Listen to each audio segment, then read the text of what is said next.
I never imagined my marriage would end like this. When Elise first mentioned an open marriage, I didn't hesitate.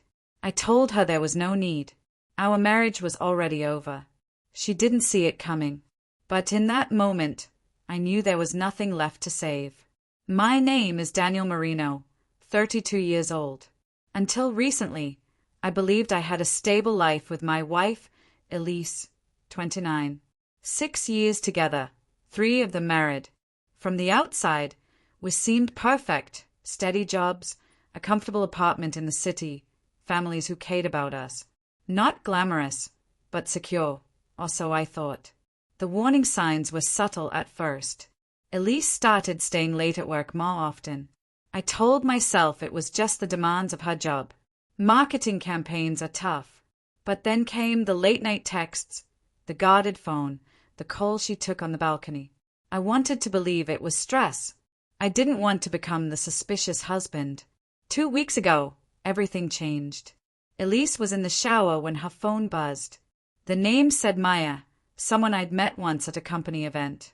I picked it up, annoyed, and heard a man's voice casually asking if she was free for lunch. When I answered, he went silent and hung up. My heart raced. When Elise emerged, I confronted her immediately. She didn't flinch. Calmly, she said it must have been saved wrong, just a coworker arranging a client meeting. For a second, I almost believed her. But the tone, the familiarity, it wasn't business. Over the next few days, I tried bringing it up again. She dismissed me every time. "You're overthinking it," she said.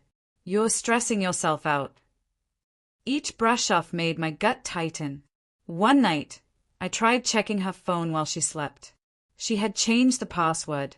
That was when I realized something was very wrong. A few nights later, she sat me down at the kitchen table. I thought she was finally going to confess. Instead, she said she felt trapped, that we rushed into marriage, that she needed space.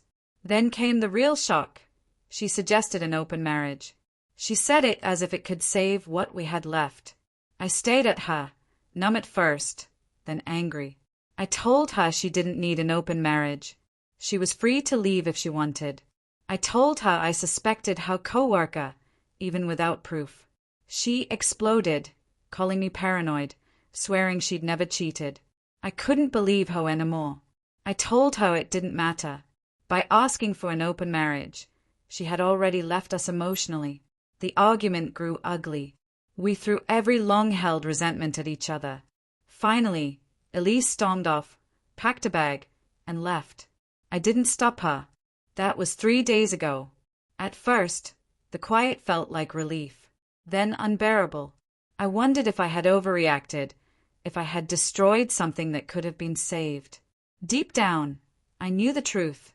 She suggested an open marriage because she had already started exploring without me. Last night, I packed the rest of her belongings. I couldn't bear seeing her coat on the chair or her hairbrush on the counter. Today, I called my parents and told them everything. My father, who used to work at a law firm, promised to connect me with a good lawyer. We're filing for divorce. This isn't the life I imagined. I thought we'd be talking about kids, saving for a house. Instead, I'm learning how quickly trust can shatter and how heavy silence can feel. But one thing is clear. The real mistake wasn't ending it. It was ignoring the warning signs for so long. A week after Elise left, my lawyer, Robert Kramer, called me into his office. Sharp, no nonsense, meticulous. He read over my notes and said, "Your case is straightforward.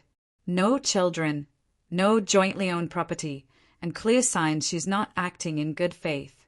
We can't prove infidelity without evidence, but her suggestion of an open marriage is enough for a clean break." For the first time, I felt like I had a plan. Elise didn't stay away for long. 3 days later, she knocked on my door. Soft at first, then louder until I answered. She looked composed, like she'd just come from work, but her eyes were tired. "Daniel, can we talk?" I stepped aside. She noticed the boxes. "So that's it? You've erased me already." I said nothing. She tried to spin it differently, claiming she didn't want other men, that the open marriage idea was about growth. I don't want a divorce, she said softly. I remembered the lies, the guarded phone, the storming out. Elise, I said quietly, you don't suggest an open marriage if you're happy. You don't guard your phone if you're faithful. You don't leave with a bag if you want to fix things. Her face flickered through emotions. First anger, then something controlled. You've convinced yourself I'm cheating based on what? A phone call? A wrong number, she said, voice softening. You're letting paranoia destroy everything we built.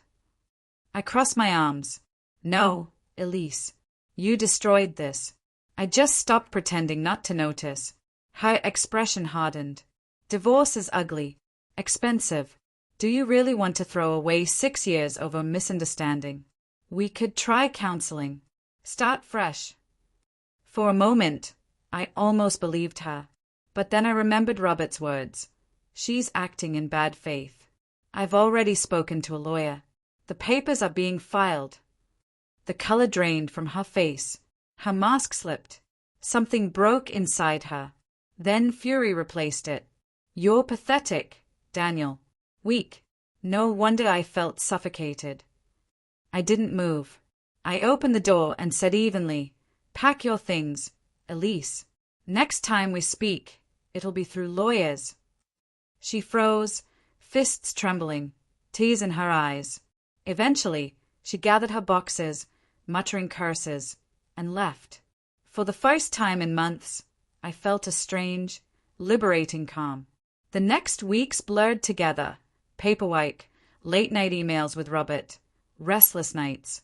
Elise tried every tactic, emotional emails, calling my mother, threats. But Robert had prepared me. Document everything. Don't react. She's revealing herself. By the time the preliminary hearing arrived, Elise transformed in public. Demure, soft-spoken, even tearful. Robert presented the messages. Her open marriage proposal, manipulative emails, threats. The judge saw through her lies. With no kids, no major assets, the court leaned toward a simple, clean divorce. Elise tried one last time. 3 weeks before finalization, she showed up, sobbing on my couch. Daniel, please don't do this. I love you. We can fix this. I'll quit my job, cut off friends, anything. I almost faltered, but I remembered the lies, the threats, the manipulation.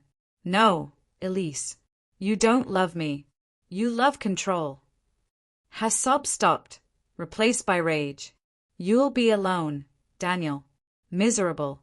Don't come crawling back. She stormed out, slamming the door. 3 weeks later, the judge signed the final papers. It was over.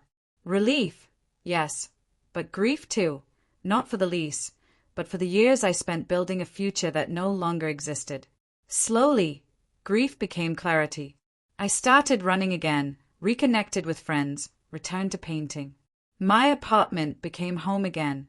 One evening, running through the park at sunset, I realized something. Elise was right about one thing. I'm still young. I have time. Time to rebuild, to rediscover who I am. Without her shadow, the future finally feels light again.